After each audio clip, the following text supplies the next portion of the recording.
You spent hours in CAD, your dimensions were perfect, and the shop followed your print. But the assembly failed. In the US manufacturing world, this failed fit costs thousands of dollars in scrap. The culprit? You're likely using coordinate tolerancing when you should be using GD&T. In a computer, everything is perfect. Lines are perfectly straight and holes are perfectly round. But in reality, machines have vibration, heat, and tool wear.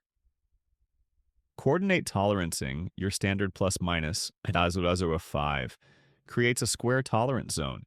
But most of our parts are round. We're literally throwing away usable space. This is the true position symbol. By switching from a square zone to a circular one, GD&T gives you 57% more tolerance area without sacrificing the fit. This means fewer rejected parts and a much happier machinist. If you're designing for US companies like Boeing, SpaceX, or Ford, you must follow the ASME Y14.5 standard. It's the universal language of American engineering.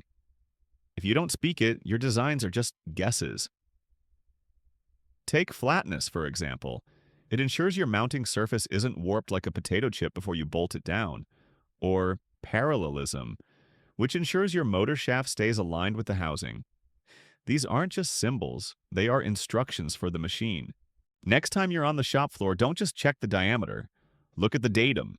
Everything in GD&T is relative to a starting point, the datum. Master the datum, and you master the assembly.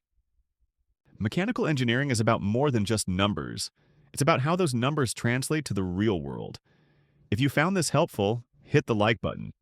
Next, we're diving into US steel grades and how to choose the right factor of safety. I'll see you there.